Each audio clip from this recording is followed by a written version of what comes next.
Bu- Buenas noches. Buenas noches, doctor.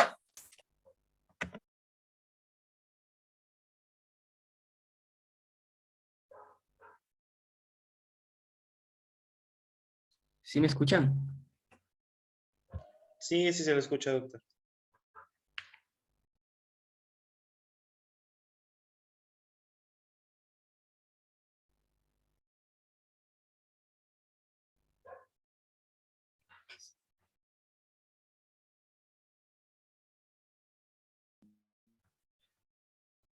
¿Sí me escuchan? Sí, Buenas doctor, noches, sí se le doctor. escucha. Sí, doctor. Fuerte y claro. Buenas noches.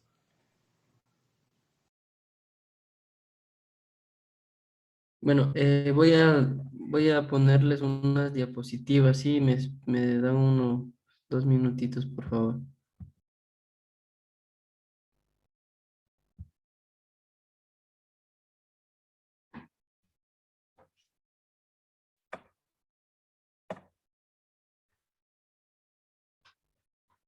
¿Me confirman si pueden visualizar las diapositivas? Sí, por favor. Sí, doctor. Sí se le ve. Sí se Bueno, visualiza, doctor.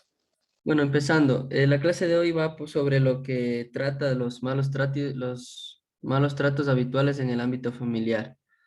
Sí, como reseña histórica, yo les he puesto algunos pequeños antecedentes en los que nosotros podemos visualizar, en que, por ejemplo, en la Santa Biblia consideramos que el primer acto de violencia intrafamiliar se da entre una violencia psicológica. De manera inicial la realizó Eva en contra de Adán en el Edén, ¿sí? Cuando ella le incitó a comer a este de la fruta prohibida. De igual manera, el primer acto de violencia física e intrafamiliar la ejerció Caín en contra de su hermano Abel, ¿sí? De igual manera, podemos decir nosotros también que durante los tiempos bíblicos, en las épocas del Antiguo Testamento, en todo el mundo conocido en aquel entonces, las mujeres se sometían casi completamente a sus maridos para complacerlos en todo, especialmente para satisfacer sus apetitos sexuales. Eran siervas del marido para no utilizar términos esclavistas, ¿sí? De igual manera podemos nosotros decir que en Grecia, aun con la democracia que ésta en su época tenía, las mujeres no alcanzaron a librarse del yugo del género masculino ni de los efectos que provocaban el patriarcado.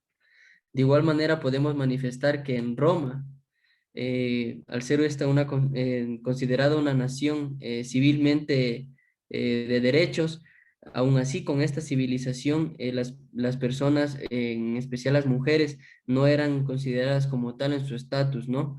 Eh, el esclavo en sí incluso tenía más derechos que la mujer.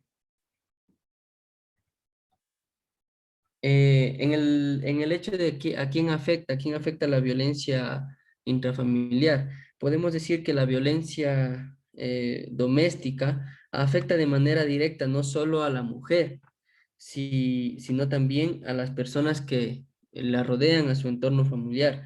Una mujer maltratada, la podemos decir que es una persona que sufre agresión intencional de orden emocional, físico, psicológico y o sexual, ocasionada muchas veces por el hombre con quien mantiene un vínculo íntimo.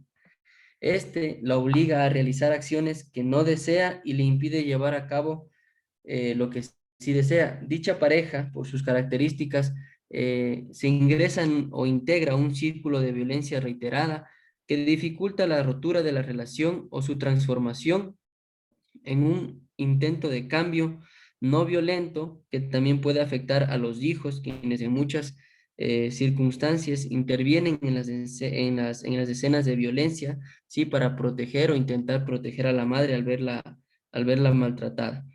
Esto significa evidentemente un impacto emocional, sino que pone en peligro la integridad física tanto de la mujer como de las personas que la rodean, como en este caso los hijos, ¿no? Evidentemente aquí tenemos nosotros que tener en cuenta que muchas de las veces, si bien es cierto, la mujer es la persona o la persona que directamente está inmiscuida en este tipo de violencia, De manera secundaria también secunda este tipo de maltratos a los seres que la rodean, ¿no? A sus hijos, en el caso de que los tenga, o en su efecto también este tipo de violencia la devuelve para las personas que pueden estar cercanas a ella, como pueden ser los padres, los amigos, los hermanos. Sí, esto tenemos que tener en cuenta también. Existe evidentemente un alto índice de maltrato hacia los hijos, eso tenemos que tener muy en cuenta por parte de los padres en las relaciones de pareja. Cuando evidentemente se producen los efectos de violencia intrafamiliar, existiendo hijos de por medio, evidentemente los más afectados también son estos, ¿no? Principalmente por las consecuencias psicológicas que pueden estos tener a futuro. ¿Quién es el agresor? Pues en el agresor podemos entenderlo como todos aquellos hombres que ejercen algunas de las formas de abusos físico, psicológico y emocional en contra de su pareja, en contra de su compañera, ¿sí? Realmente no podemos nosotros hablar de un prototipo de agresor, pues existen rasgos personales propios de cada uno de estos. Sin embargo, se podría definir entre este tipo de agresores, darles un tipo de características, ¿sí? Entre los cuales podemos nosotros manifestar que el agresor siempre niega ser un golpeador, minimiza siempre el problema, cree que no es responsable de sus actos y que sus relaciones se deben a factores externos y le culpa a la mujer de ser esta quien provoca los actos de violencia, ¿no? Evidentemente, este tiene miedo de perder a su pareja y sus hijos y sobre todo del perder la autoridad que tiene este sobre ellos. Cree ser una autoridad máxima del hogar y que sus opiniones son las más importantes. Piensa que el demostrar sus sentimientos es signo de debilidad, que los hombres deben ser fuertes, estar en control, ser agresivos y ganadores, es decir, se adhiere al rígido rol de masculinidad. Desconfía el agresor siempre de los demás. Muchos de sus sentimientos son expresados con enojo y furia. No sé si ustedes han podido plasmar por lo general. Nosotros en el libre ejercicio, cuando nos contratan como abogados para poder defender a la presunta víctima, esta nos dice por lo general siempre que eh, le menciona algo al agresor y este de manera inmediata empezó a insultar, empezó a alzar la voz, empezó a salirse del contexto de la conversación, o tal vez por un reclamo mínimo de su pareja, este explotó y empezó ahí la discusión, ¿sí? De igual manera podemos nosotros decir que tradicionalmente nuestra sociedad ha determinado valores y una moral a través de diferentes ámbitos de intercambio social, comunicacional y afectivo. Son espacios de socialización que se encargan de transmitir e imprimir los valores que debería tener el varón en este contexto cultural, por decirlo así. Los hombres que golpean a sus mujeres se asemejan a una caricatura a lo que debe ser el hombre fuerte, el hombre rudo, el hombre autosuficiente, proveedor emocionalmente, inteligente, el bebedor, el jugador, aquel mujeriego. Responde a aquellos mitos culturales de la masculinidad, lo cual oculta en el fondo el temor de parecer femenino o aceptar una feminidad natural. ¿Sí? Esto se asocia a una dificultad de comunicarse, de poder expresar sus sentimientos de manera real, de manera más transparente, ¿sí? Tipos de violencia, ¿sí? Aquí podemos nosotros debemos de tener en cuenta tres tipos principales de violencia, ¿sí? Hablemos principalmente de que el maltrato siempre va aumentando, tanto en intensidad como en extensión. Es decir, nosotros con el paso del tiempo, de una forma muy sutil y progresiva, podemos darnos cuenta que el maltrato evidentemente siempre va a mayor. Normalmente se produce en un contexto en el que la víctima mantiene una dependencia económica y emocional hacia el agresor, ya sea por una falta de recursos, apoyo ambiental o por la vergüenza social que lleva aparejada evidentemente aspectos que van a favorecer la continuidad de la relación abusiva. Nosotros tenemos que tener en cuenta que por lo general, sí, por lo general, siempre que existe violencia en el hogar, violencia intrafamiliar, nosotros podemos entender lo que siempre, o bueno, de manera generalizada nos tiende a pensar que es porque el hombre eh, tiende a mantener el hogar, ¿no? La mujer a veces gana menos, el hombre es el que más aporta en la casa y ese tipo de cosas, esas pequeñas cosas son las que ocasionan el inconveniente, ocasionan el problema, ¿sí? Como nosotros podemos darnos cuenta en esta diapositiva, existen tres ciclos de violencia, ¿sí? Acumulación de tensiones, se producen insultos, amenazas, actitudes hostiles, golpes menores o indiferencias, ¿sí? Este es un primer punto en el hecho en el que nos explica cómo la comisión de un acto violento en el seno familiar y sobre todo en la violencia de género se desarrolla en tres fases de manera sucesiva y cíclica, ¿sí? La primera sería de aquella en la que se produce un clima de tensión entre los miembros. La segunda hace una referencia al episodio de violencia física, psicológica o sexual. Y la última, denominada fase de arrepentimiento, la sucesión e intensidad de las distintas fases va variando a lo largo del tiempo, haciéndose cada vez más intensa y evidentemente más frecuente, ¿sí? En el estallido de violencia, evidentemente nosotros tenemos que tener en cuenta que termina la acumulación de tensiones y explota la violencia, se lanzan objetos, patadas, es decir, aquí la violencia es mucho más significativa, se da de una forma más agresiva y más notoria, ¿sí? En la calma o en el arrepentimiento, nosotros tenemos que tener en cuenta que el hombre puede arrepentirse y pedir perdón a la mujer. Por lo general, esto en el ciclo de violencia siempre pasa. El hombre agrede, insulta, y por lo general siempre intenta disculparse, arrepentirse. Muchas de las veces lo hace con la intención de no provocar tal vez una denuncia inmediata o a posterior, pero el arrepentimiento nunca es sincero, ¿no? El arrepentimiento nunca es real. Lo hace siempre con un justificativo de evitarse problemas o con el hecho mismo de mantener a la persona, a la víctima al lado, ¿sí?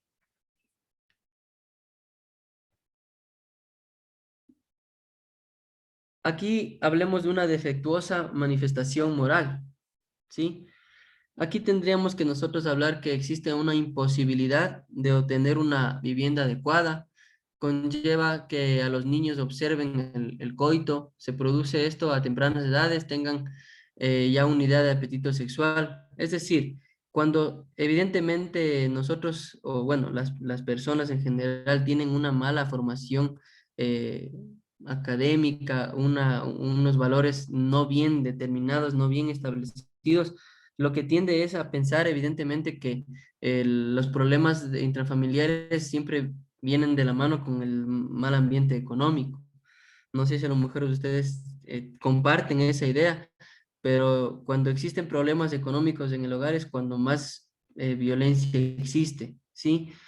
Y cuando evidentemente los niños o los hijos son las personas que observan este ambiente familiar desagradable, por decirlo así, a tempranas edades, evidentemente ellos impregnan esa idea y cuando crecen, evidentemente, todo ese tipo de circunstancias que vieron en su niñez, las plasman ya en una etapa mucho más madura, ya cuando son adolescentes, incluso ya cuando se casan, sacan a relucir todo este tipo de problemas, ¿sí?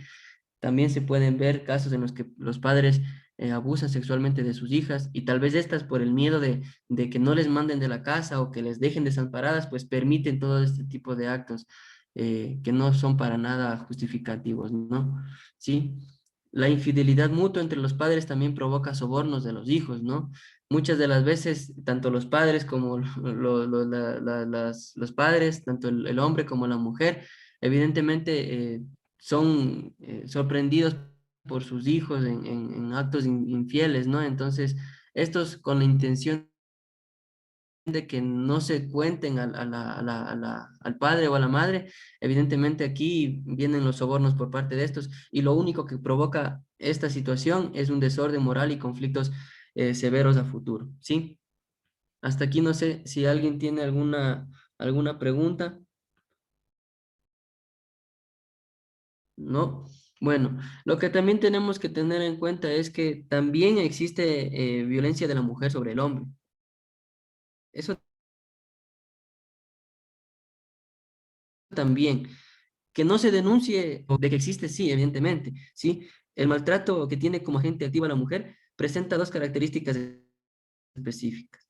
Por una parte, aparece más en forma de humillación, ¿sí? Abusos económicos, indiferencia afectiva, aislamiento del hombre en la familia, ruptura del vínculo con sus hijos, ¿sí? Desvalorizaciones, que de golpes físicos, hablaríamos de un maltrato de índole psicológica, ¿no?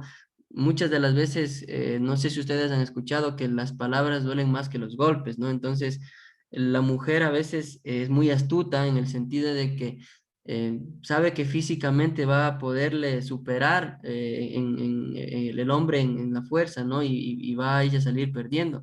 Entonces, evidentemente ahí viene el juego de las palabras, ¿no? El juego verbal, en donde evidentemente las mujeres saben por dónde llegarle y por dónde hacerle daño a su pareja, ¿sí?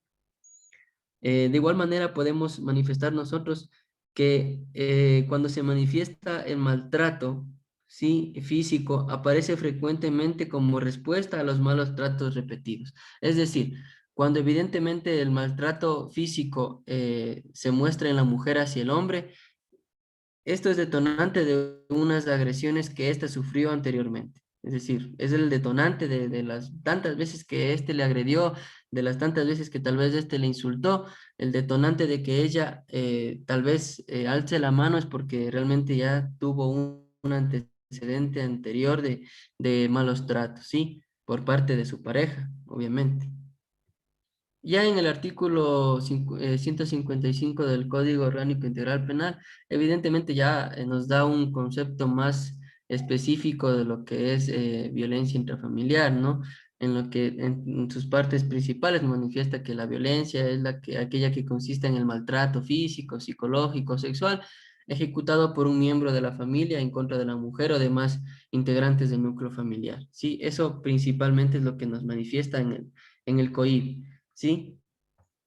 Hablemos un poquito del maltrato familiar, que eh, como lo habíamos manifestado anteriormente, el maltrato, la condición en la que se da, siempre va para mayor, siempre va para más.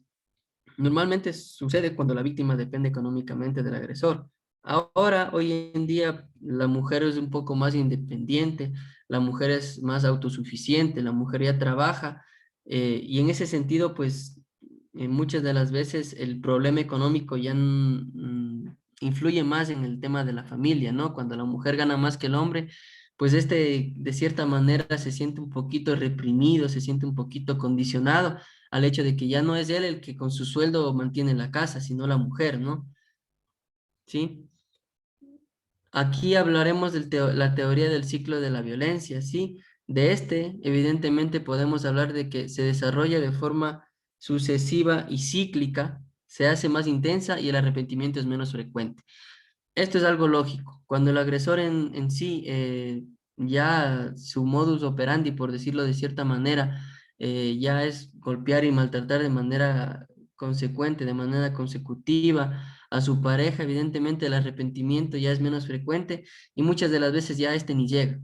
O sea, ya él ya sabe que le golpeó, él sabe que lo que hizo y realmente ya arrepentimiento no tiene, más bien se va de la casa por unos días hasta que las cosas pasen, por decirlo así, hasta que la víctima aparentemente ya se olvide de lo sucedido y empiece vuelta a tener contacto con ella para poder regresar a la casa, o si regresa, regresa de manera directa, ¿no? Sin pedir disculpas, sin pedir tal vez, o sin esperar un cambio, o sin solicitar tal vez algún tipo de condición para poder entrar, ¿no? No sé, hasta aquí si tienen algún tipo de pregunta, si no sigo, por favor. Doctor, ¿y buenas noches, perdón. ¿Qué podrían hacer en ese caso? O sea, ¿qué habría que hacer? Porque la violencia se da continuamente y cada vez es mayor. O sea, no es que, bueno, sí, la situación ha cambiado en ciertas cosas, pero ahora, por los estrés, por tantas cosas, la violencia ha incrementado, no ha disminuido. ¿Qué podríamos hacer ahí? Bueno, el problema en sí es que muchas del problema, evidentemente no quiero en parecer machista, ¿no? Pero muchas de las veces el problema es de la mujer, ¿sí? Porque, por ejemplo, nosotros como abogados, nosotros sabemos, ¿no? Se hace la denuncia, se va a la audiencia y lo que hablábamos hace unas clases anteriores, no llegan a la audiencia tal vez unos días antes o incluso una hora antes ya el propio agresor prometió algo a la mujer y esta ya no se apareció por la audiencia jamás. O sea, sacó una boleta de auxilio, sí, pero la tiene de adorno porque incluso con la boleta, la misma noche que le sacó la boleta, está la víctima con el agresor en su casa, ¿no? Entonces, muchas de las veces este tipo de violencia es un círculo vicioso porque realmente la mujer tiene mucho que ver en este tema. Aparte de que no se deja ayudar. Ya, doctor, buenas noches. Disculpe. En el caso contrario, porque hay muchos hombres que sí son abusados y no pueden, o sea, no pueden denunciar por el miedo a la sociedad en la que vivimos. Pero si este fue maltratado psicológicamente, ¿qué pruebas se pueden adjuntar en este caso? Porque les da temor o vergüenza ellos ir al psicólogo y decir, sí, yo soy maltratado, yo soy ultrajado por mi mujer, no sé, ¿no? Muchas cosas que se pueden aducir. ¿Y qué se puede hacer en este aspecto? Yo le cuento por experiencia propia que a los hombres, a nosotros los varones, se nos dificulta mucho en el caso de que estemos sufriendo violencia psicológica por parte de nuestra mujer. Y como usted lo dice, el hecho de asistir a un psicólogo para que todo el mundo se entere lo que le dice su mujer, tal vez las cosas que a usted le hacen mal y le provocaron esa afectación psicológica, evidentemente cuando uno como hombre se pone a pensar ese tipo de cosas, prefiere callar, ¿sí? Y responder con una agresión. ¿A qué podríamos hacer evidentemente con eso? Deberíamos, a mi criterio, poder cambiar un poco la legislación en ese sentido, que por el hecho mismo de la conmoción social, de la vergüenza que el hombre pueda tener, se le pueda dar una facilidad para que si este es víctima de violencia, el hecho de sentarse en un psicólogo, el hecho de asistir al complejo judicial o a la oficina del psicólogo, se lo haga más fácil, ¿no? Se lo haga de una manera más transparente, por decirlo así. Es decir, que tenga un poco de contacto más, que el contacto sea un poco más tranquilo, no sea un contacto de presión en el que el hombre se sienta presionado o el hombre se sienta condicionado a decir algo. No sé si usted me entiende en ese sentido. Doctor, Sí, ustedes doctor, deben sí, antes, sí le entiendo. ya, doctor, usted antes decía que las mujeres tienen parte de la culpa, o sea, porque no van a las audiencias y muy bien, ya no van a las audiencias, pero ahí debería, no sé, intervenir el Estado de alguna manera, porque lo que pasa que se vuelven ciertamente porque dice, tengo 2 hijos, tengo no sé qué, porque el marido mismo, cuando ya están siendo maltratadas, ellos mismos les obligan a que dejaran de trabajar, que tienen que cuidar a los hijos, entonces debería de alguna manera proteger, sí, sí les saben dar, pues un tiempo había, pues no sé si al momento creo que sí, creo que les dan una determinada pensión, pero eso no está, no es adecuado, porque ellas ya están siendo maltratadas, ya están siendo maltratadas. Ese rato, cuando está siendo maltratado, usted no piensa, pues usted está enfermo, si ellas están enfermas, necesitan, o sea, más ayuda, por eso ellas no asisten muchas de las veces, ellas no asisten, se retiran, porque necesitan más apoyo, porque por el hecho mismo de haber sido violentada, ya le causa vergüenza, pues. Claro, evidentemente. Y aparte de eso, yo pienso que debería haber un seguimiento para este tipo de mujeres que han sido violentadas en su integridad física, psicológica, sexual, de una manera continua, ¿no? O sea, y que también pienso yo, no sé si a lo mejor ustedes tengan el mismo criterio, pero así como creo yo que debería haber un seguimiento a estas personas, a las mujeres que han sido eh, o han sufrido violencia intrafamiliar, yo también creo que debería haber una sanción para aquellas mujeres que aun teniendo el apoyo, el seguimiento legal, no asistan o hagan gastar recursos en vano. Me refiero a esto a la Administración de Justicia, ¿no? Yo sí pienso eso, que debería haber una sanción para aquellas personas que aun teniendo ese seguimiento legal, ese apoyo por parte del Estado, de las autoridades, y no asisten, yo sí pienso también que debería haber una pequeña represión para estas mujeres, ¿no? Que no son todas, pero que por muy pocas que no siguen el procedimiento legal pertinente, evidentemente hacen que los índices de violencia suban, ¿no? A nivel nacional, a nivel de nuestro país, porque la violencia de géneros cada día se da más.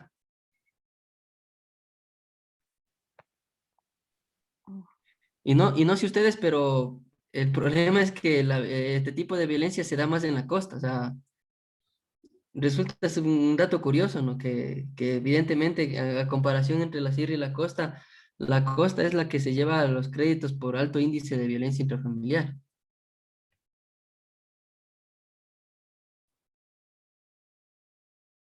No sé ustedes por qué creen que se da este índice.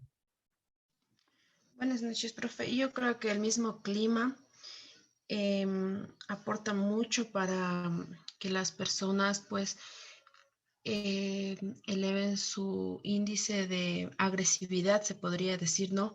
El mismo, ¿cómo le puedo decir? El factor sociológico en el que se desenvuelve y crecen los niños, pues crecen también futuros agresores.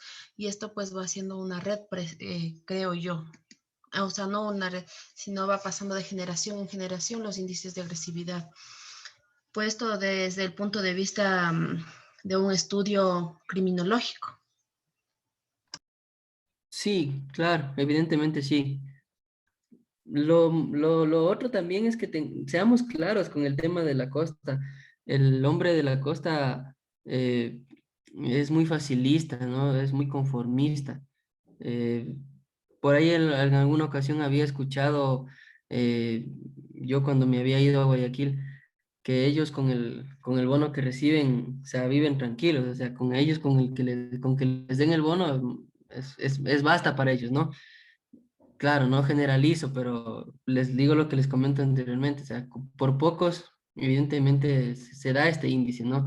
A más de aquello que este tipo de violencia no tiene nada que ver con el tema de que sean o no sean bien instruidos, ¿no? Porque incluso los que tienen más instrucción académica, incluso son los que ejercen más la violencia intrafamiliar o de género, ¿no?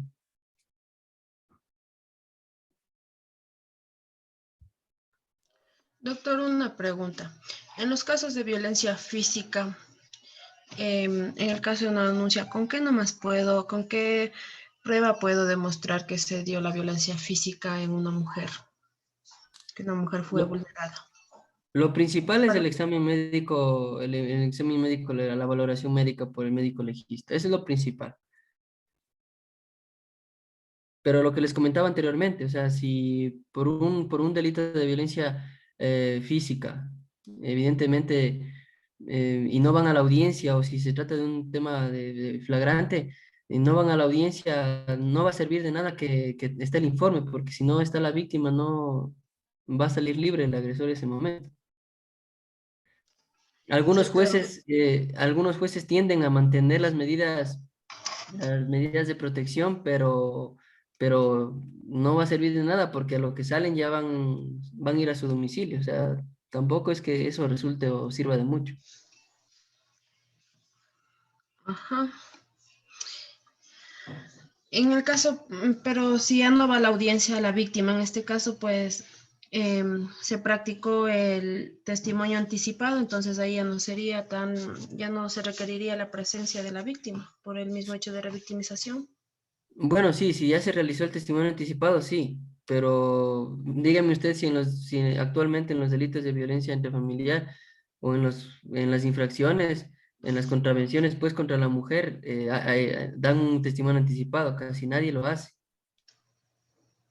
Entonces es muy complicado. Incluso los defensores públicos, cuando les toca defender a la víctima, asisten, pero encuentran con la ingrata sorpresa de que ella no se encuentra en la audiencia y sí, viene el médico legista, presenta el informe o a veces solo envía el informe, pero realmente la prueba principal, que es el testimonio de la víctima, no está con su presencia. Esa es una problemática muy grande que tenemos realmente. Pero doctor, eso yo creo que se da más porque, supóngase, ha habido, más claro, ha habido casos en que se presentan y después la violencia se incrementa y se hace más grande porque ya le denunció.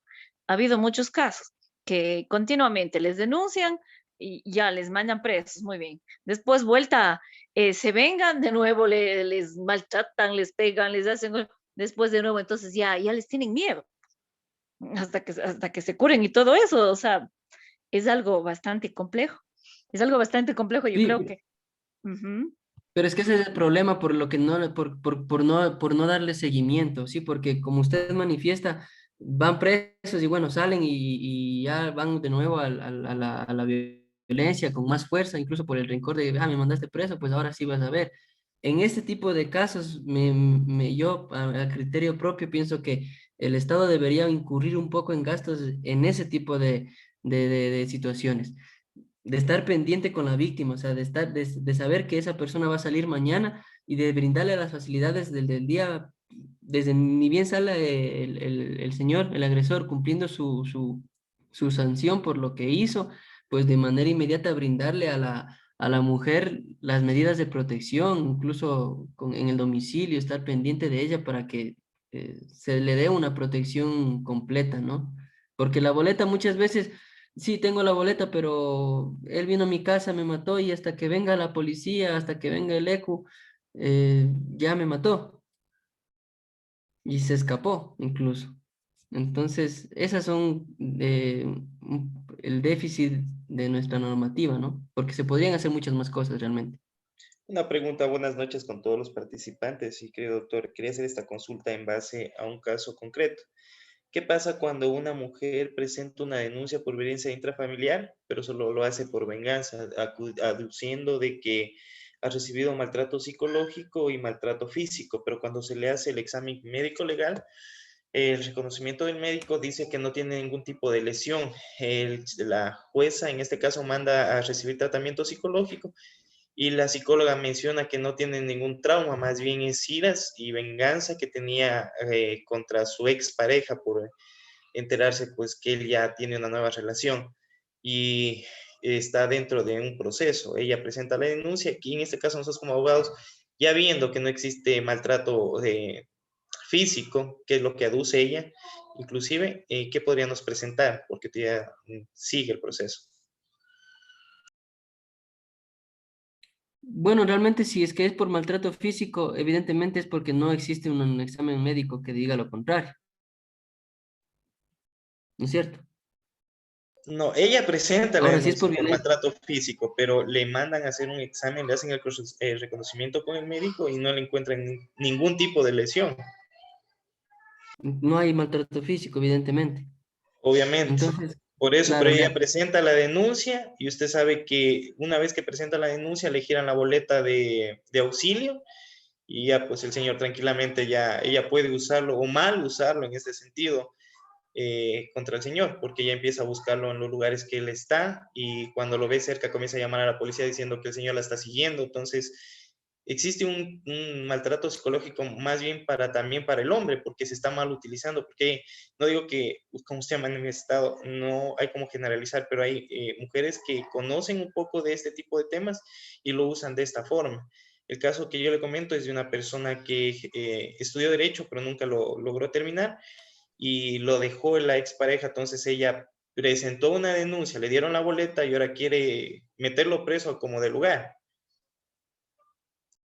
bueno, es que y realmente es lo que les comentaba anteriormente. Ese es el problema de nuestra normativa actual con respecto a los delitos de violencia contra la mujer o de género. O sea, realmente ese es un déficit que nosotros tenemos y que no se ha podido solventar. Realmente, como usted bien lo dice, chuta, una mujer hasta por enojo, porque le vio al marido con otra persona, va y pone la denuncia, violencia psicológica. Va, o a lo mejor, chuta, discutió y el señor por tal vez por evitar las cosas, porque pasa, ¿no?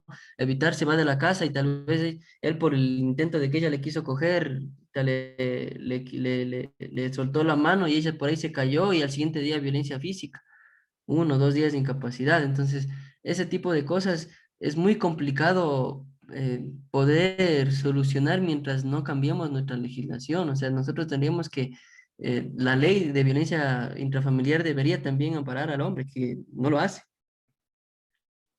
Ese es un problema y es una problemática muy clara porque, seamos francos, o sea, hay muchas mujeres aquí en este grupo y todas de la mayoría son abogadas, ¿no? Entonces, si nos vamos al tema de consciente, pues muchas de las veces, como usted lo dice, las mujeres ejercen sus denuncias de manera inequívoca, ¿no? De manera abusiva por lo que usted manifiesta, por rabia, por iras, por cualquier circunstancia que sea, por el hecho de que se separó mismo y el señor se consiguió otra mujer, por el resentimiento de eso, pues pongo una denuncia.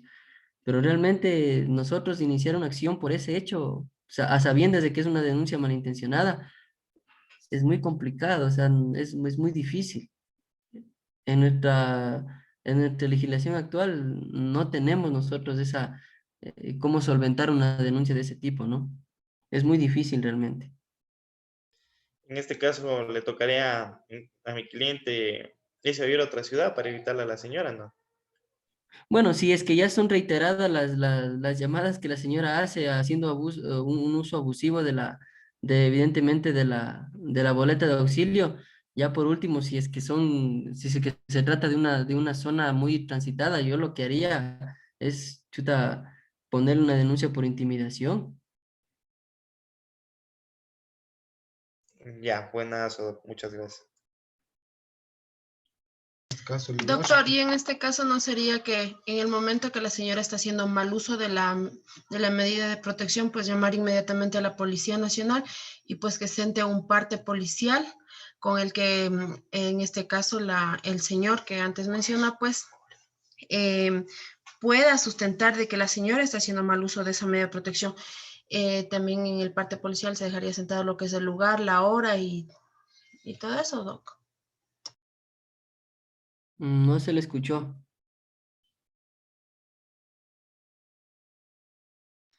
Oh, en serio. Ahí se me escucha, Doc.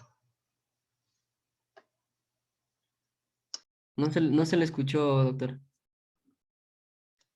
Está mal mi internet, creo, Doc. Mil disculpas. Pero sí podría repetir, compañera, tal vez. Lo que yo me refería es que en el caso de que la señora tenga la medida de protección, pues en reiteradas ocasiones que ha querido hacer uso de esa medida de protección, ¿no? Pues se podría llamar a la Policía Nacional y con el que se deje sentar el precedente en un parte policial, el lugar, la hora y la fecha de donde la señora No pues sé está qué haciendo pasa mal con uso. su micrófono, la señal, pero no se escucha, no se le escucha. Nada, no se me escucha, Doc. Sí, Yo sí sí se la le escucho escucha. muy bien, compañera. Sí, se le escucha. Compañera, sí se le escucha. Yo de mi parte Sí, sí le se le escucho escucha claro. muy bien. Creo que el inconveniente es con el doctor, el internet del doctor. Sí, se le escucha bien, compañera. Doctor, entonces eso era mi aporte, ¿no? Y pues con eso iniciar otro proceso, pues ya sería en este caso en contra de la supuesta víctima, en este caso de la mujer, ¿no? Y pues haríamos valer también el derecho del hombre, porque a veces sí, en realidad ha habido clientitas y mujeres que hacen mal uso de esta medida de protección, ya lo hacen solo, lo usan simplemente con el resentimiento. Eso, compañeritos, y gracias por decirme que sí me escuchan.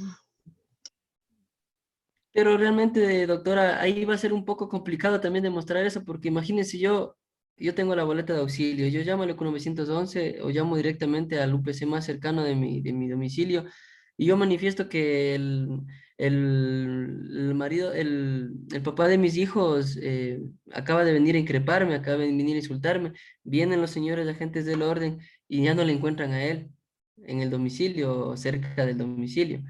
Y yo lo que voy a decir es directamente, estaba aquí, pero como ya sabía él que llamó, que yo le llamé a la policía, le llamé a ustedes, el señor acaba de irse.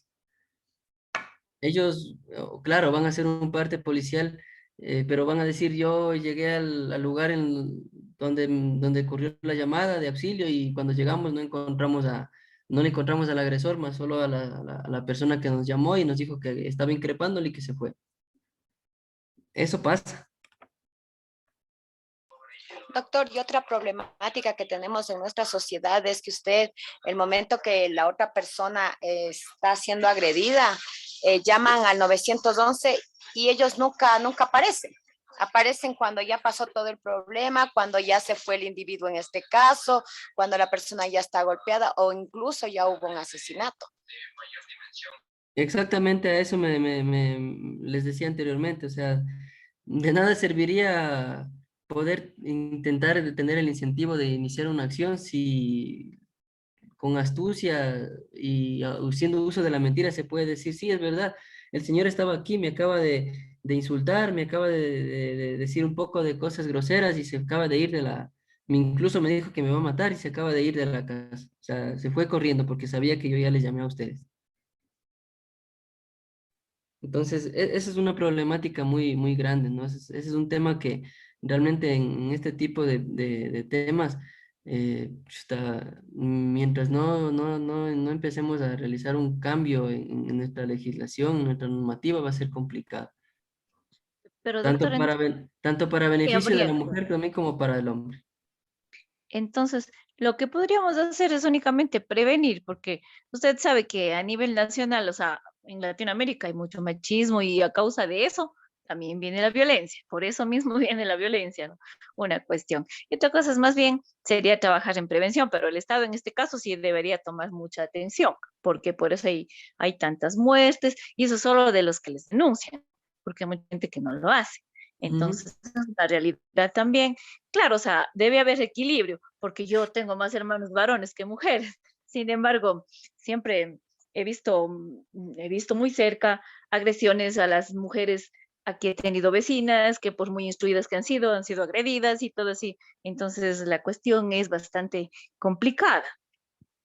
Entonces, deberíamos prevenir mejor, pero el Estado tiene que tomar bastante, eh, mucho interés en esta situación. Ujú. Y nosotros también, porque hay veces bueno, ya está bien, hay que ser equitativos, justos en la vida, o tratar de serlo por lo menos, pero a veces cuando alguien le dice, una señora, alguna vez estuvimos estudiando, nos fuimos y la señora estaba siendo agredida. ¿Y qué pasó? No, la señora tiene la culpa porque ella no ha ido a ver a los hijos. La señora tiene, o sea, las mujeres mismo se ponen en contra de las mujeres. Eso está muy mal, por ejemplo. Nuestra cultura mismo nos lleva a eso, lastimosamente, ¿sí? Bueno, sigamos con el tema de Doctor, si me permite una pregunta, por favor. Dígame, doctor, buenas noches. Buenas noches, compañeros. A ver, yo quisiera, doctor, bueno, está claro y conocemos sobre el tema de violencia intrafamiliar que está tipificado en el Código Orgánico Integral Penal, COI. Ahora, yo tengo un caso de que la esposa goza de una medida de protección. El esposo, como agravante, pondrémosle así para poder entender mejor, es policía. Ahora, pasa algún tipo de problema en su hogar y la señora quiere hacer mal uso de su medida de protección. O sea, el señor viene, por ejemplo, en un estado etílico, o sea, no, o sea, mareado, y ella enseguida quiere llamar a la policía, o sea, hace un mal uso. La pregunta es, ¿cuál es el procedimiento a seguir? Quisiera que nos clarifique para poder solicitar al juez competente se deje sin efecto esa medida de protección. Sí, esa boleta es en caso de agresión física, agresión verbal, pero el esposo no actúa de esa manera, sino que es un abuso de esa boleta, de esa medida de protección. Gracias, doctor. Es lo que comentábamos antes, doctor, que realmente cuando pasan ese tipo de denuncias malintencionadas por parte de la mujer en este caso, chuta, nosotros como hombres muy poco podemos hacer. O sea, realmente esa es la realidad. Muy poco podemos hacer cuando ya de entrada denuncian y les dan ya de inmediato una boleta de auxilio. Ese es el gran problema realmente. Yo, por ejemplo, les expongo un caso que se vio aquí en la ciudad en la que yo vivo. El señor era militar, sí, el señor era militar. Bueno, es militar todavía porque no creo que se haya retirado. El señor es militar tenía una novia, habían sido enamorados ya aproximadamente 1 año, 2 años. La chica abusaba mucho del alcohol y bueno, él también mutuamente pues se agarraban a beber entre los dos con amigos y ta, ta, ta. Justo en la pandemia resulta que por cuestiones de celos o cosas parecidas, la chica se va enojada en horas de la tarde, ¿no? De la casa de este muchacho, de este chico, y resulta que llega a las 11 de la noche. Ella se va a las 2 3 de la tarde aproximadamente. Llega a las 11 de la noche más ebria de lo que se había ido en la tarde, a hacer problema en la casa de su enamorado, de las continuas llamadas de atención que le hicieron los vecinos para que baje la voz, que no golpee la puerta así de esa manera.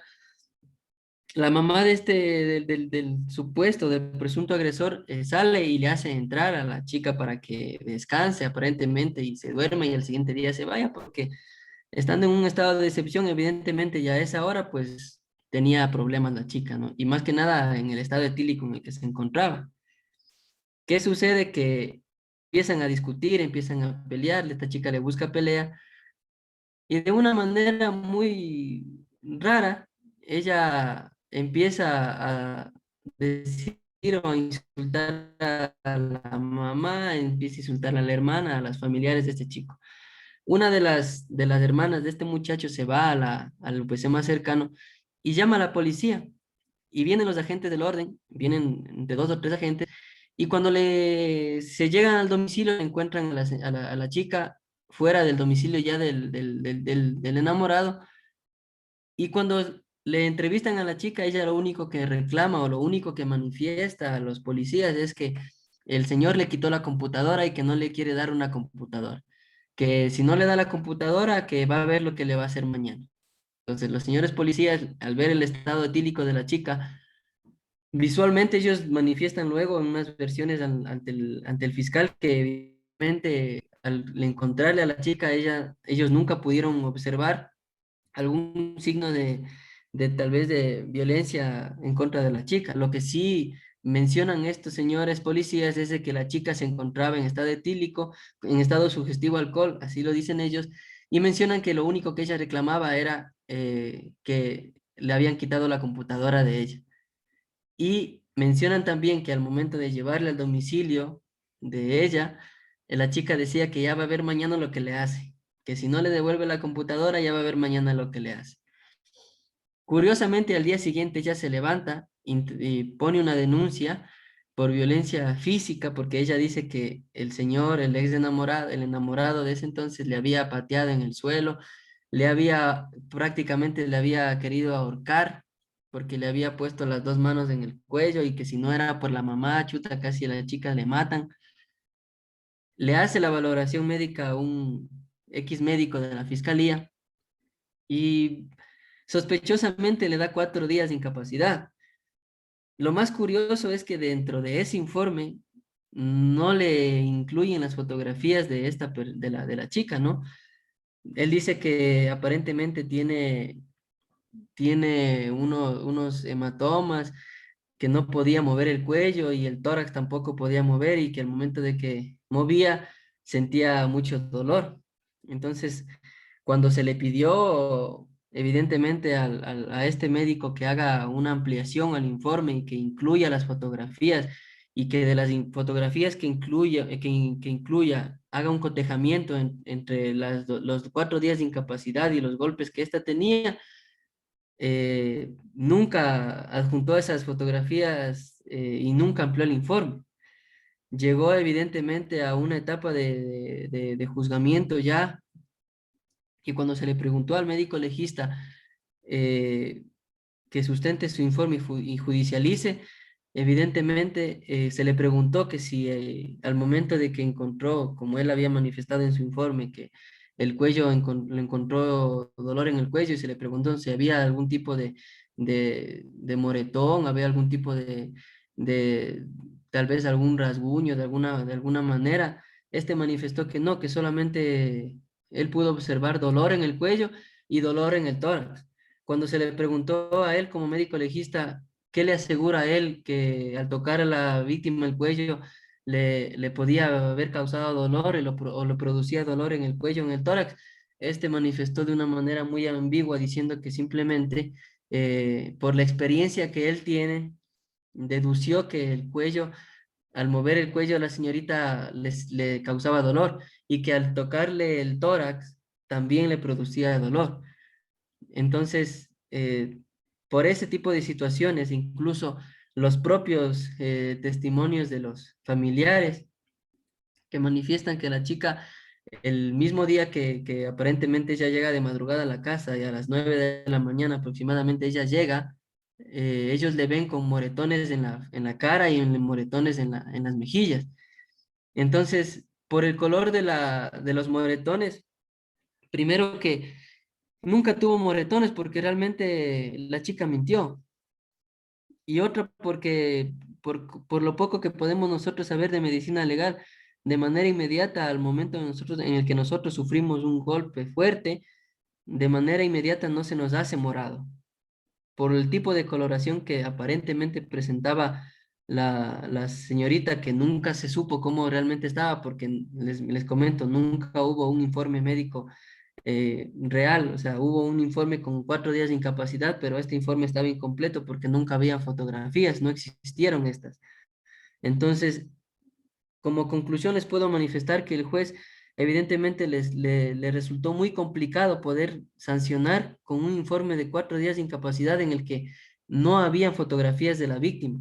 El juez no supo cómo realmente estaba la víctima porque no tuvo fotografías para poder visualizar o poder observar evidentemente que ella llegó en una situación, en un estado en estado golpeada, ¿no? No estuvo golpeada ella. Además de aquello que les comento así por encima de que en el testimonio anticipado que ella hizo, en una pregunta aparentemente fácil, se le preguntó que si es que a lo mejor ella, ¿cuándo fue la última vez que vio al agresor? Ella da unas fechas muy anteriores a la que realmente se vio. Ella un día lunes da el testimonio anticipado y el día domingo, o sea, el día anterior, ella se ve con su agresor. Pasan juntos casi todo el día hasta altas horas de la noche y resulta que al día siguiente se presenta el testimonio anticipado, se pone a llorar y manifiesta que él siempre le pegaba, que siempre le maltrataba, que no era la primera vez y que cuando se le preguntó cuándo fue la última vez que le vio, ella dice que le vio el año anterior y eso por su cumpleaños. O sea, si bien es cierto, el testimonio anticipado, esa pregunta no tenía relevancia con relación a las agresiones físicas que ésta sufrió, lo que sí es cierto que si es que ella era realmente una víctima, la obligación de ella era decir la verdad en ese testimonio anticipado. Lo que nos lleva a pensar a nosotros es que si en un testimonio anticipado, en una pregunta tan simple como ¿cuándo fue la última vez que le vio? Ella mintió, ¿qué nos lleva a deducir en el hecho de que a ella ese día le pegaron? Más que nada porque los 3 policías que le hacen la entrevista a ella de manera inicial no mencionan que ella tuvo algún tipo de agresión física, no le vieron maltratada en ningún sentido de su integridad física, ¿no? Entonces, realmente, por lo que les comento, les puedo decir que muchas de las veces eh, ya incluso yéndonos a una audiencia de juzgamiento en temas de violencia intrafamiliar, incluso ya sabiendo que nosotros vamos a defender al presunto agresor, podemos nosotros dar de baja un tipo de procedimiento de ese tipo, o dar de baja una sanción. En este caso, como les comento, había muchas cosas que no concordaban, ¿no? Con lo que ella había manifestado en el testimonio, lo que habían manifestado los propios familiares de ella. Eh, Evidentemente aquí se pudieron ver muchas más cosas, ¿no? De lo que les comento. Por encima, sí.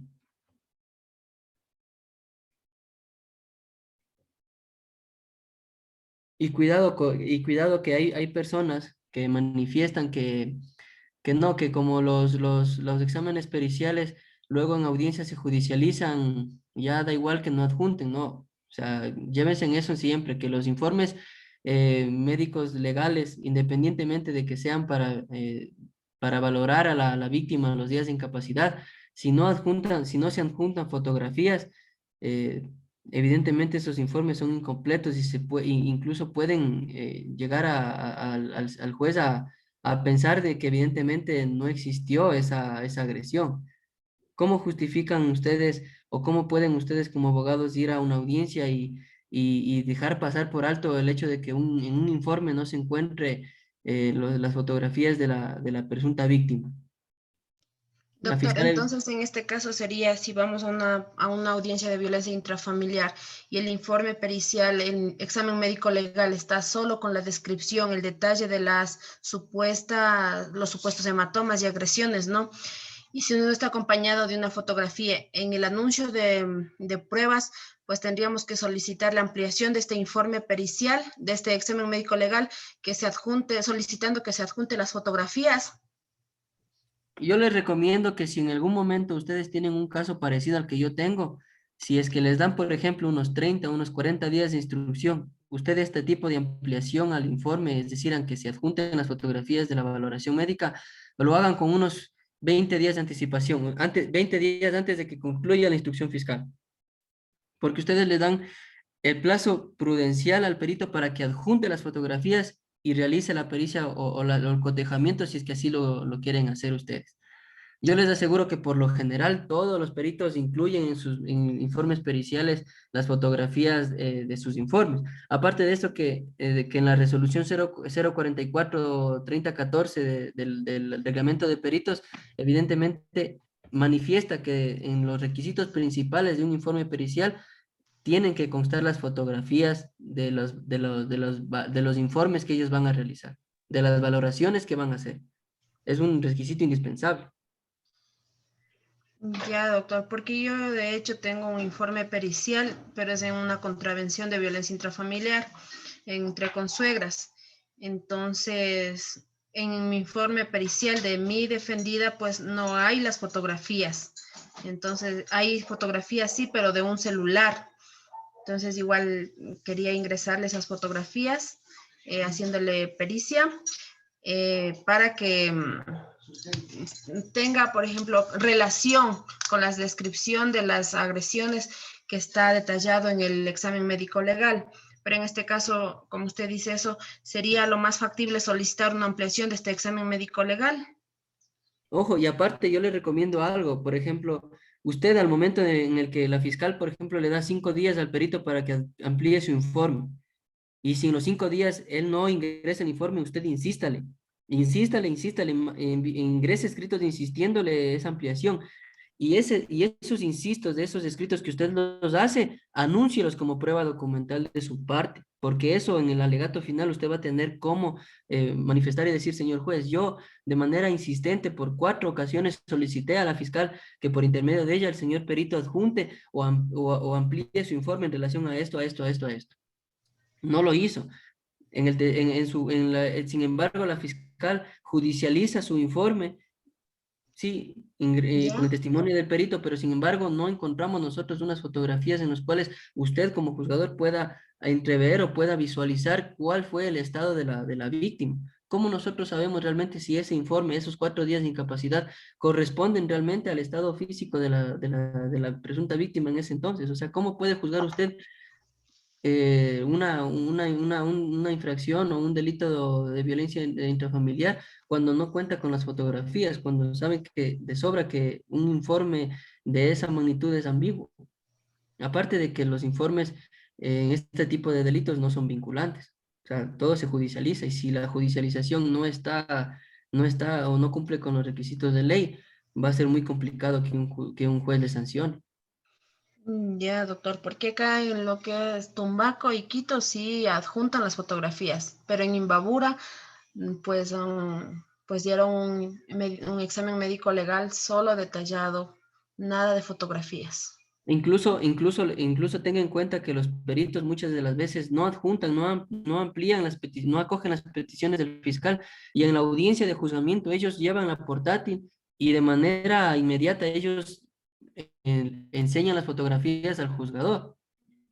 Eso muchas veces lo saben hacer, que sí es legal realmente por el principio de no revictimización, pero realmente los informes periciales siempre tienen que contar con sus fotografías. O sea, siempre, si en este tipo de delitos no se encuentran fotografías, téngalo por seguro que ningún juez, tal vez de primera instancia sí le sancione, pero ya en un tribunal, efectivamente ese proceso se va a ir abajo, porque ¿cómo van a sancionar sin una visualización objetiva de cómo estaba la señorita? ¿Cómo sé yo que realmente estaba con el ojo hinchado? ¿Cómo sé yo que tenía tal vez partida la ceja? Y usted al perito, ¿cómo usted, el perito, cómo se asegura realmente que al mover el cuello la presunta víctima le dolía? O sea, ¿cómo él sabe que al mover el cuello le dolía? ¿Cómo él sabe que al mover el tórax o al tocarle el tórax ella tenía dolor?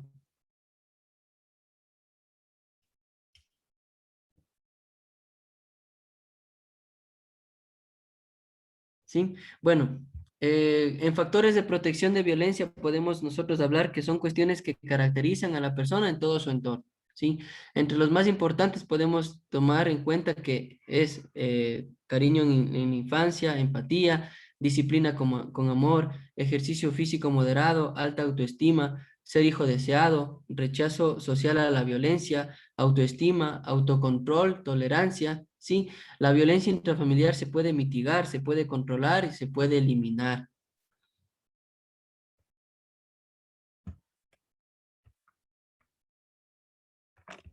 ¿Sí? En los factores asociados a la violencia contra la pareja,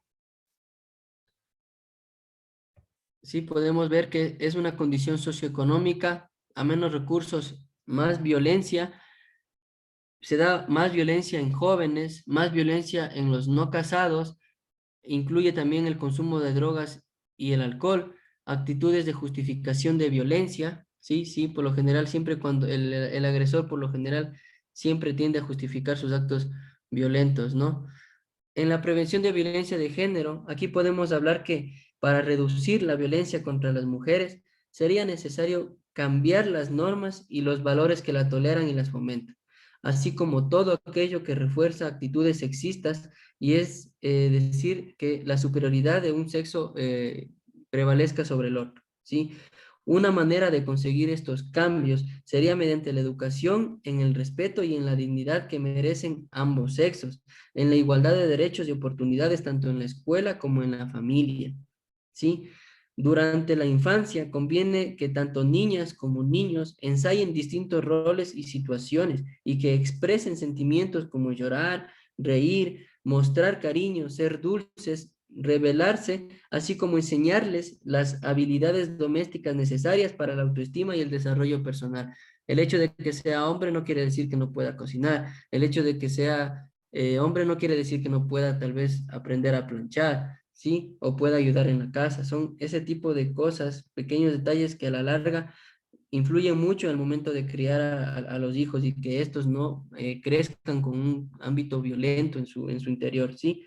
En la adolescencia, además de reforzar los aspectos señalados en la infancia, será importante incidir en una orientación profesional no sexista y en una educación afectivo-sexual integral que los ayude a vivir las relaciones amorosas, el respeto a la igualdad y dignidad del hombre y de la mujer, ¿sí? Las personas adultas se pueden reeducar. Cuestionar la educación se ha recibido en una forma de comenzar el proceso de cambio. Nosotros tenemos que tener en cuenta que es mucho más fácil empezar a educar desde abajo que reeducar a la persona adulta. Es muy complicado, ¿sí? De igual manera, los medios de comunicación deben ser modelos positivos y evitar imágenes violentas. Hoy en día se nos presentan continuamente personajes que consiguen sus objetivos utilizando la fuerza y la opresión. En los medios de comunicación nosotros podemos ver a diario actos de violencia que realmente no es muy complicado poder controlarlos, ¿sí? Se debe sensibilizar y formar a todas aquellas personas profesionales, policías, personal sanitario, pedagógico, asistentes sociales, trabajadoras sociales, psicólogos, ¿sí? A fin de que tengan la relación con mujeres víctimas de malos tratos, es decir, darles un seguimiento.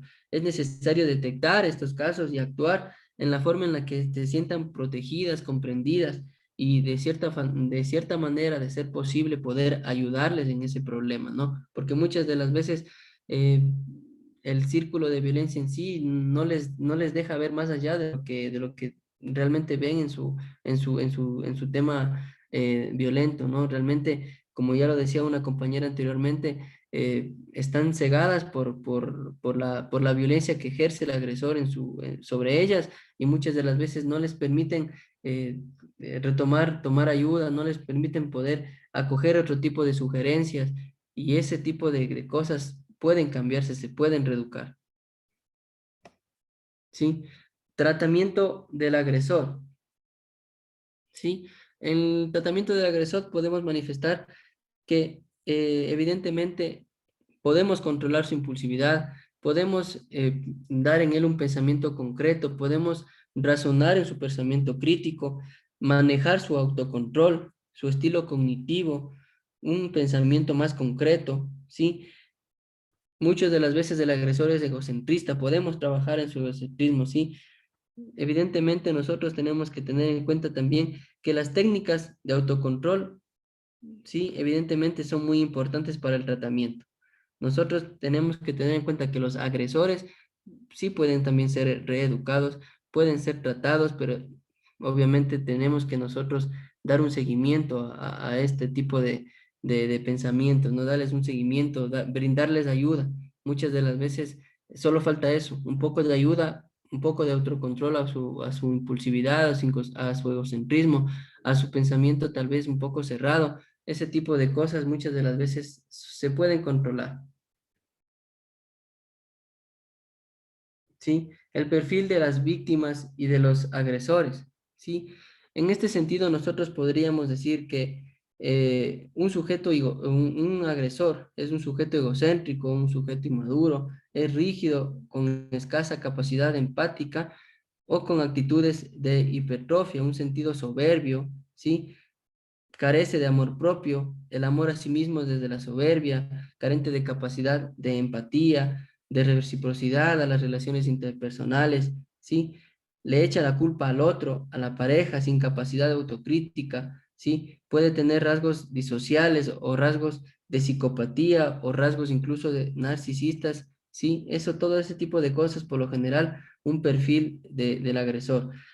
El alcohol es un gran potenciador de la agresividad. El consumo de opiáceos, de drogas, también, porque aunque el consumo de heroína es más sedativo, es durante la fase tóxica, pero después el síndrome de abstinencia y toda la dependencia que se produce mantiene una relación de parasitismo tiránico, ¿no? Evidentemente, cuando dejan de beber, dejan de drogarse, evidentemente se vuelven más agresivos, se vuelven más violentos.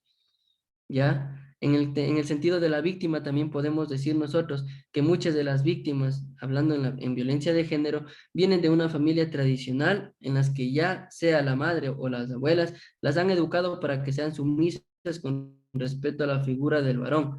Sí, de hecho, muchas mujeres tardan en denunciar estos malos tratos, aguantando la situación porque en su infancia, adolescencia y parte de su juventud les inculcaron que debían estar supeditadas bajo una figura del varón, que debían acatar las órdenes de este. Es por lo que de alguna manera, aunque los medios de cierta manera no lo hacen de manera tan abierta, evidentemente hacen que la figura del agresor se active más en este tipo de temas violentos, ¿sí?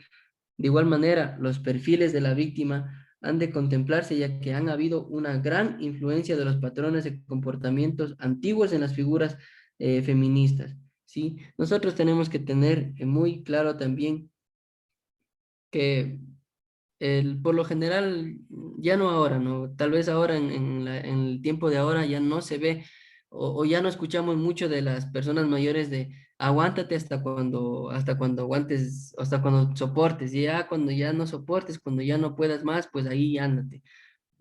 Tal vez eso en otros tiempos sí se daba, ¿no? O lo que escuchamos morochamente, ¿no? Aunque Aunque, mate, aunque pegue, marido aunque matan que es. pegue, marido es. Entonces, tal vez esa idea ya no se la lleva mucho hoy en día.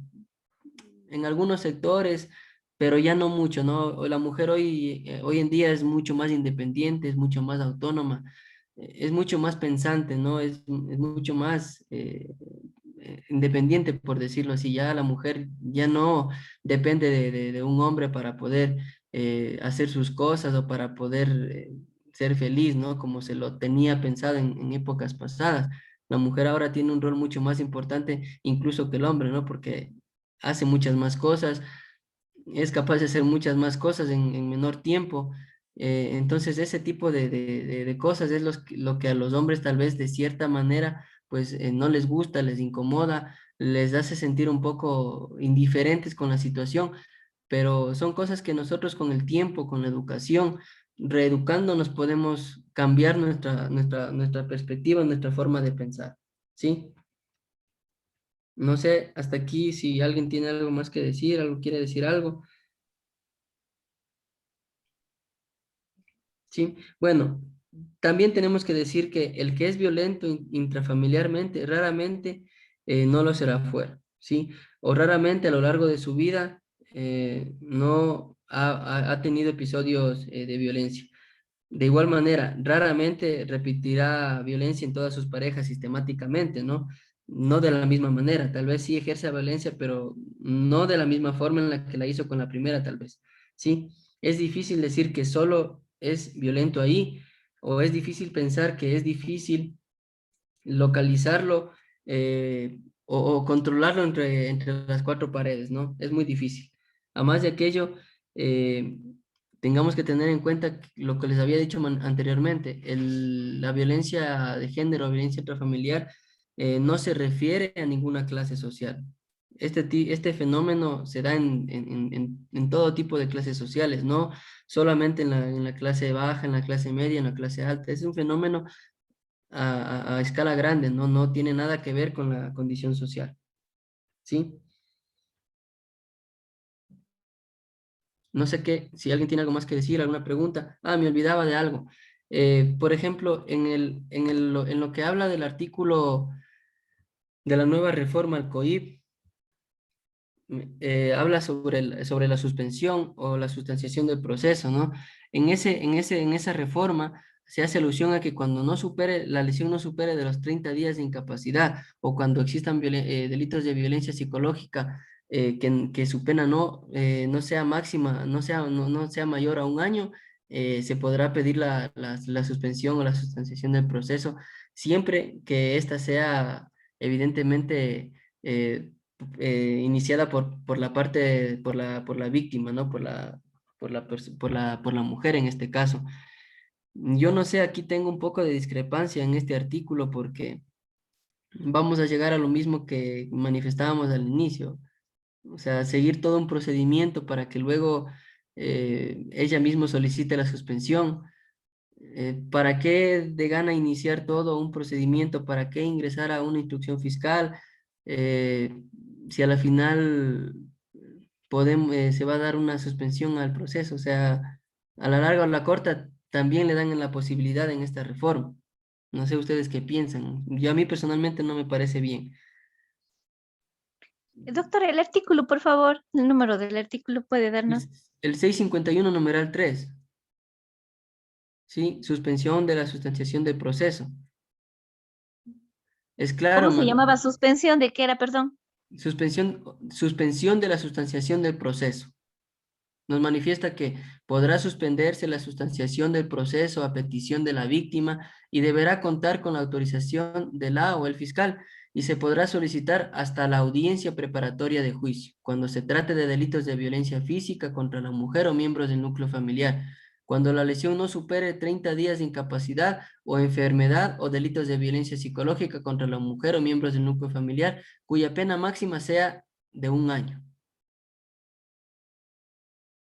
Evidentemente, para hacerse acreedores a ese tipo de beneficio, porque realmente es un beneficio para el procesado, la persona procesada, esta persona no debe tener otra sentencia o proceso en curso por delitos de violencia contra la mujer, ¿sí?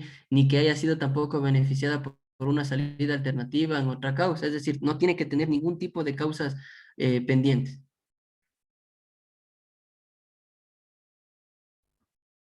A mí personalmente, esta reforma mm, no la veo bien porque por lo que le comentaba anteriormente, vamos a llegar a lo mismo que al inicio. O sea, ¿de qué vale hacer una denuncia si a la final no vas a asistir? En este caso, ¿de qué vale hacerte una valoración, hacer un testimonio anticipado? ¿De qué sirve todo eso? Entrar en una instrucción fiscal. ¿De qué sirve si a la final puedes pedir una suspensión del proceso?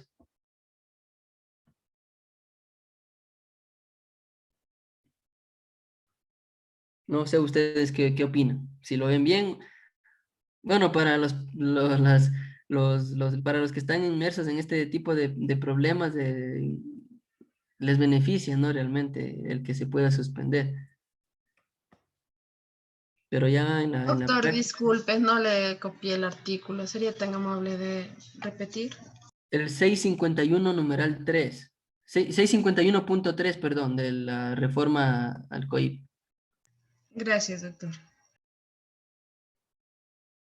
Entonces, es complicado porque realmente eh, a mí personalmente no me parece que sea una forma de luchar contra la violencia de género, ¿no? Ahí les envié, no sé si pueden visualizar el artículo, lo que les había manifestado, el 651.3. Doctor, ¿y cuál sería la alternativa para esto? El del artículo este que les mencioné. Sí, mi doctor. O sea, la alternativa en sí, a mi criterio, no debían haber dado paso a una suspensión en este tipo de delitos, ¿no? Porque realmente no sirve de nada. O sea, lo único que haría, lo único que provoca, a criterio mío, este artículo, es hacer mal uso de la administración de justicia. Porque realmente una salida ninguna. Las personas que cometen delitos de violencia intrafamiliar o están inmersos en delitos de violencia psicológica, y si realmente tienen o resulta que conforme los informes y las investigaciones que se dan, tiene su repercusión, tiene algo que ver, evidentemente para mi criterio tienen que ser sancionadas. Con este artículo lo que se da es un beneficio la persona procesada. Claro está que en en el mismo artículo menciona que esta petición deberá ser única y exclusivamente por parte de la víctima. O sea, no le dan la potestad al fiscal, es única y exclusivamente por parte de la víctima. Yo les pregunto, por ejemplo, por último, si no quiere, lo que saben o lo que se suele hacer es ofrecerles dinero, se les ofrece dinero, se les ofrece tal vez a un acuerdo, o juegan tal vez con firmarles la salida del país al menor y suspenden y se da, o sea, se dan este tipo de cosas, o sea, se juega con eso, se manipula. Realmente a mí no me parece correcto que se haya ya aprobado, o sea, ya esté vigente este procedimiento, pero eso es lo que hay, ¿no? Eso es lo que toca.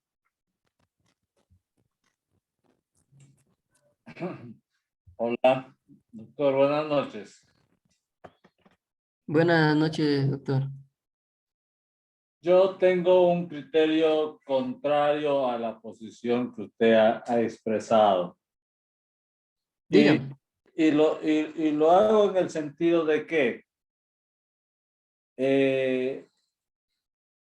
con el respeto de todas las compañeras que están en el foro, el uso de la denuncia por violencia, en especial la violencia psicológica, que es aquella violencia que no deja huellas en el cuerpo, se está utilizando mucho el asunto de decir, me maltrató, me insultó, me dijo que eres una hija de tal, una hija de cuánto. Y se procesa en algunas ocasiones a personas o sujetos que, dado a su posición económica, pueden ser rentables, entre comillas. Y lo digo esto con algún conocimiento de causa en el momento en que me he visto abocado a tomar la defensa de 3 o 4 personas en esas situaciones. Pero ocurre que si bien la presunta víctima acude a rendir su declaración en la cámara, en la famosa cámara de Gesell, y allí desaparece del proceso.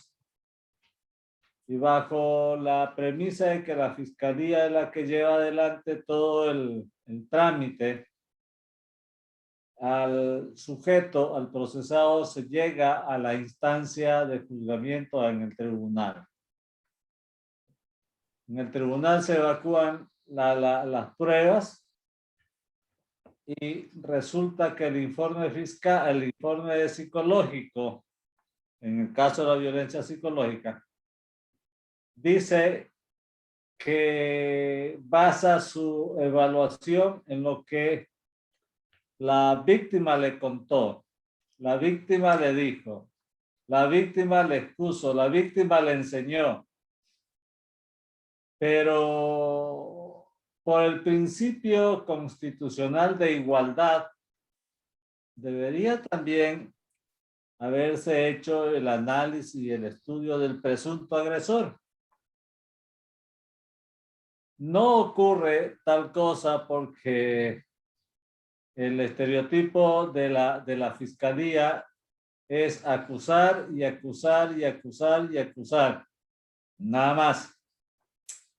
Entonces, eso permite que algunas damas recurran a ese enjuiciamiento psicológico, por violencia psicológica, perdón, y lleguen a las instancias últimas.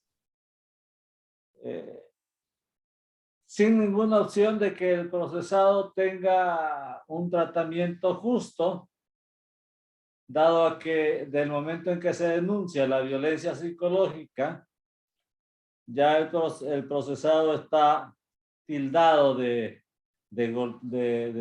si es de abusador de las mujeres.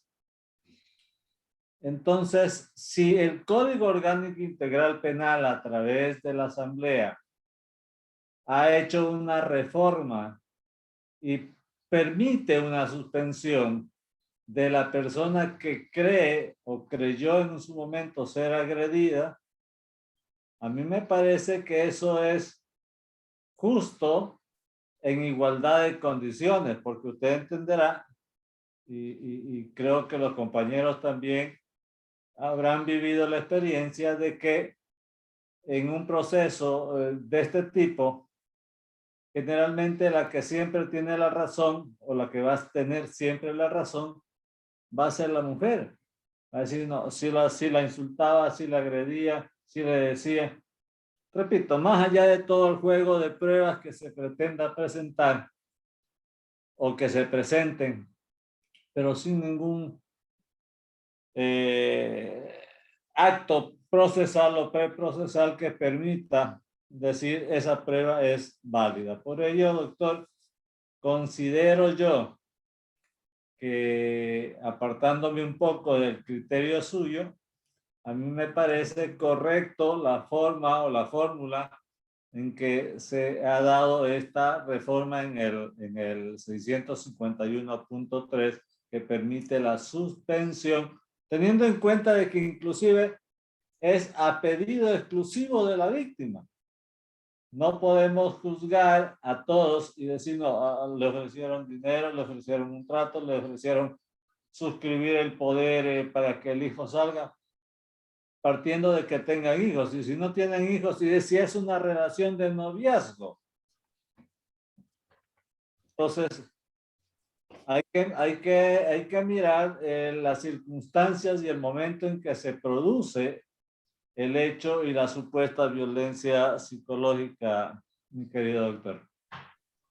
Chuta, pero verá mi doctor, yo no creo que una mujer crea que en algún momento no fue agredida. Hay mujeres aquí, son abogadas, Preguntémosles a ellas a ver si en algún momento llegan a pensar o a creer que si fueron golpeadas, luego ya no resulta que me golpeó hoy o y después ya creo que ya no me golpeó.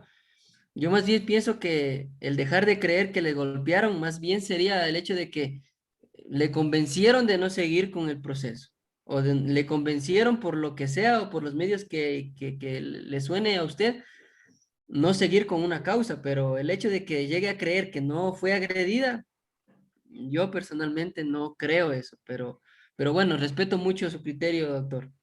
Sí, considere, doctor, finalmente, y perdona considere que en todo caso la víctima denuncia, se abre una indagación y de allí para adelante la que toma la posta o el que toma la posta es el Ministerio Fiscal. Tanto así que la víctima puede estar o no puede estar en la audiencia de juicio. Basta que esté el defensor, o si tiene defensor particular, sino el defensor público, el fiscal, y el procesado si tiene, pues lógicamente que estar con su defensa técnica.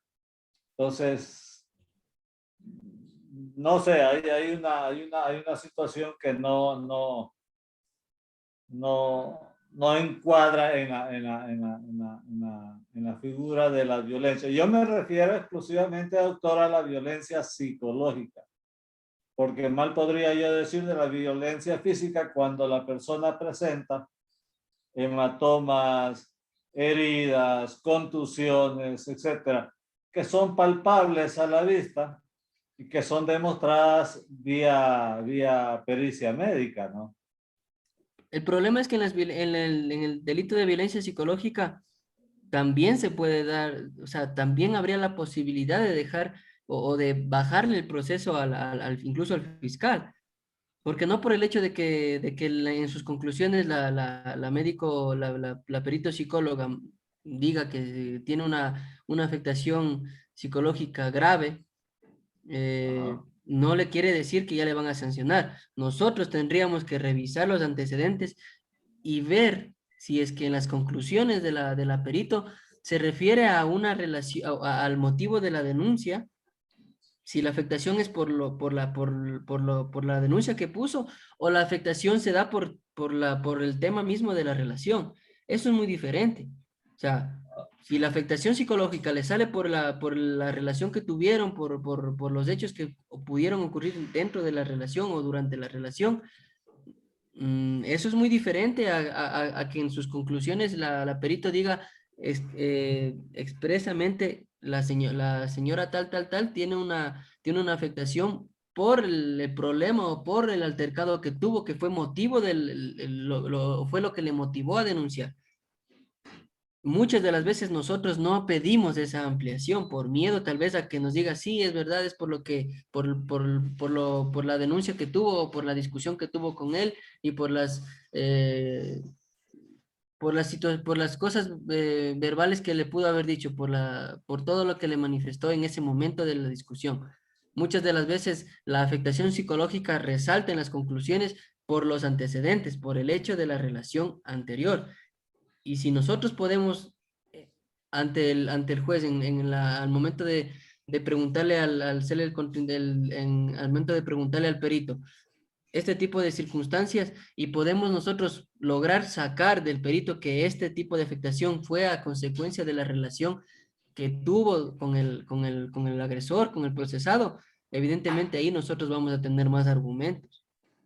Pero lastimosamente nosotros en este tipo de informes no solicitamos o no hacemos las preguntas correctas para poder sacar de la boca del perito que si fue una afectación psicológica es grave, evidentemente lo es, pero por la situación de la relación anterior, más no por el hecho que la motivó a denunciar. Es, evidentemente, nosotros tenemos que fijarnos también en los antecedentes. Nos remitimos a ver las conclusiones cuando evidentemente lo importante del informe son los antecedentes, son las entrevistas. Ahora, ahí hay que tener en cuenta otra cosa, doctor, y perdón que vuelva a intervenir. Generalmente las psicólogas emiten sus conclusiones y todo el mundo nos remitimos a las conclusiones, vemos en algunos casos los un poco más acuciosos, revisamos antecedentes, conclusiones. Pero el reglamento de peritos al que usted se refirió hace poco, también dice y dispone que el perito debe agregar al informe los documentos sobre los cuales basa sus conclusiones. Y en la mayoría de los casos, se habla y se dice, no, yo le pregunté a la víctima si eso ya estaba agregado al proceso y ella me dijo que sí. Por eso yo ya no agregué los documentos. Entonces, si el informe psicológico es mutilado, incompleto, incongruente, porque el perito es para hacer una valoración, una investigación del hecho que que le está siendo sometido a la pericia. Pero si el perito le coge a la víctima o a la supuesta víctima, le dice, a ver, usted dijo tal cosa en la denuncia, sí. ¿Eso ocurrió así? Sí. Y todo lo demás. Es decir, todo le contó la víctima. ¿Y el procesado qué le contó? Nada. Pero es que nosotros también ahí hacemos mal, porque si nosotros estamos inmersos en un delito de violencia psicológica y estamos defendiéndole al presunto agresor o al que va a ser el procesado, de entrada nosotros tendríamos que hablar con nuestro cliente para ver qué es lo que nos tiene que decir él. Y dependiendo de lo que él nos diga, solicitar a la fiscal que se le haga también una valoración psicológica a él. Así es, doctor. De entrada, porque si nuestro cliente nos dice, ¿sabe qué? Yo sí a la final le insulté ese momento, pero por un insulto realmente resulta muy impensable tal vez que le salga en las conclusiones una afectación psicológica grave. A lo mejor y sí puede ser, porque hay casos, ¿no? Muy pocos, pero hay casos en los que tal vez a una persona nunca en su vida le han tratado mal, nunca en su vida le han insultado, y de repente la pareja con la que está le insulta, puede ser que a lo mejor le cause algún tipo de afectación, ¿sí? Pero no a tal punto de que le lleve o a esta a una depresión total. O sea, resulta algo impensable, ¿no? Es un poquito complicado en ese sentido. Pero nosotros sí tendríamos que solicitar una valoración psicológica a la persona que está siendo investigada también. Claro. De entrada, para que pueda él tener algún medio de defensa, además de la defensa técnica que tendrá luego, ¿no? Yo personalmente creo que en este tipo de delitos en violencia psicológica, nosotros en el informe nos tenemos que remitir a los antecedentes, leernos los antecedentes, las entrevistas, porque esa es la clave. Las conclusiones realmente la psicóloga son 4 o 5 líneas que plasma, pero los antecedentes es lo importante. De eso ustedes van a tener opción para poder en audiencia poder preguntarle a la psicóloga si es que la afectación que la víctima tiene es a consecuencia de la discusión que tuvo y que fue el motivo de la denuncia, o si la afectación que tiene es a consecuencia de la larga relación que ha tenido con el procesado o con el agresor. Esas son dos cosas muy diferentes, y si es que es la primera, es a consecuencia de la larga relación que tuvo, de la relación tan tóxica que tuvo con el agresor, evidentemente ahí usted va a tener argumentos para el alegato final. Así es, doctor. Le agradezco mucho. Bueno, compañeros, yo creo que mañana tenemos ya la práctica, entonces en relación a eso, tengan una buena noche. Mañana nos estaremos viendo con los otros 2 doctores y de igual manera una prueba me parece que van a tener. El pliego de preguntas yo ya le pasé al coordinador para que lo siga lo siga teniendo ya, lo siga juntando a las otras preguntas del pliego de los otros dos compañeros y en relación a ello, pues nos estaremos viendo mañana. Sí, tengan una buena noche de mi parte. Doctor, buenas noches. Disculpe, gracias, hasta ¿este tipo de mañana. preguntas no se va a socializar con los estudiantes de pronto para hacer una revisión de todo lo impartido en clase? Yo les envío unas diapositivas. Estas diapositivas de ahora y las de la clase anterior también se las voy a pasar ya. Entonces, van a tenerlas ya, o sea, el material lo van a tener para poder revisarlo. De todas maneras, son preguntas que las han visto, no son preguntas rebuscadas. No sé si a lo mejor los otros compañeros les han dado tal vez diapositivas, me imagino que alguno de ellos algún temario les darán, pero de mi parte sí han tenido diapositivas. Como les había comentado, igual les voy a mandar ya un documento en Word en donde les voy a mandar la bibliografía, libros que tal vez les pueden interesar y material van a tener para poder seguir estudiando, ¿no? Seguir instruyéndose sobre todo. Muy ¿Qué amable, doctor no doctor. era él? Gracias. Perdón, doctor, ¿pero qué? ¿La prueba no era para el 17? Sí, claro, pero por eso les digo, o sea, hay un pliego de preguntas que hay que, me parece que nos habían comentado a nosotros que son 100 preguntas por docente, ¿no? Que tenemos que enviarles a los coordinadores. Y de esas 100 preguntas se van a sacar X preguntas para poder hacerle en conjunto, ¿no? Ahora, lo que no sé es si a lo mejor tal vez esas preguntas, el cuestionario de 100 preguntas se las va a entregar a ustedes o directamente se les va a entregar ya el pliego para que ustedes respondan. Eso no estoy muy claro. Sería bueno, doctor, que si nos entreguen las preguntas para nosotros revisar y fundamentar mejor para poder responder bien el día de la prueba. Es una sugerencia, ¿no?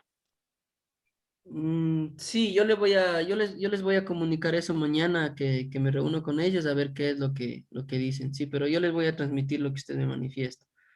Porque hasta donde yo tenía entendido, cada docente va a entregar 100 preguntas y de las 100 preguntas van a sacar, me parece que 40 o 50 y en conjunto se les va a entregar para que ustedes hagan, ¿no? Y se les va a calificar. Entonces, de momento sabía yo que era así, entonces no me hagan mucho caso porque tal vez a lo mejor ya cambiaron de opinión o lo que sea, pero de todas maneras yo voy a comunicar esta sugerencia que usted me manifiesta. Y ahora, Gracias, doctor. ¿qué le iba a decir? ¿Cómo repasamos? Porque decía que iba a estar ahí, creo que como 6 meses en la plataforma, no sé qué. No le Porque debo escuché. de pasar. Porque debo de pasar, porque yo no he estado ejerciendo. No, o sea, yo les decía que yo, por ejemplo, yo sí les he enviado diapositivas y material de lo que hemos dado. Me parece que algunos temas ya están en la plataforma. Hay 2 o 3 temas que tengo que subirles, pero yo sí les he dado material para que puedan ustedes leer. De ese material yo voy a sacar las preguntas, o sea, no piensen tal vez que les voy a poner preguntas rebuscadas para nada. Doctor, ¿y se tratan de preguntas objetivas o hay que responder en tenor de literal? Y personalmente yo les puedo decir que son preguntas de opción múltiple y otras de contestar, pero son respuestas cortas, no son una, máximo 2 líneas, no, tampoco es mucho.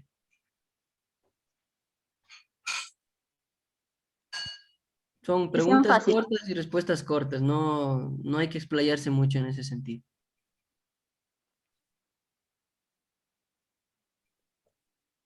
De mi, Doctor, de bueno, mi, de mi ¿y de parte. cuánto es el puntaje más o menos, doctor? Me parece que 7 con 7 aprueban. Con 7 es la calificación que todos deberían optar para dar un aprobado, ¿no? Un 7.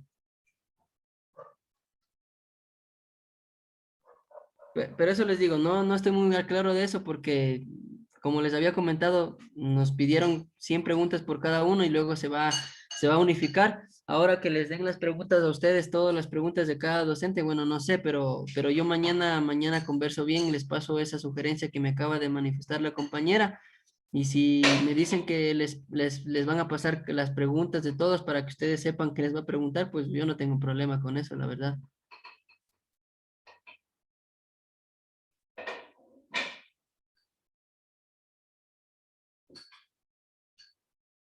Sí, de mi parte, bueno, buenas noches. Cualquier otra cosa, si me preguntan ahorita y si no, pues ya mañana en la prueba, en la práctica nos preguntan las inquietudes que tengan, ¿sí? Ok, pase bien, buenas noches, doctor. Buenas noches, doctor, Buenas compañeros. noches, Gracias, doctor. compañeros. Buenas noches a todos, compañeros. Gusto. Buenas noches. Buenas noches, doctor. Buenas noches, compañero. Buenas noches, compañeros. Doctor, buenas noches. Buenas noches con todos, compañeros.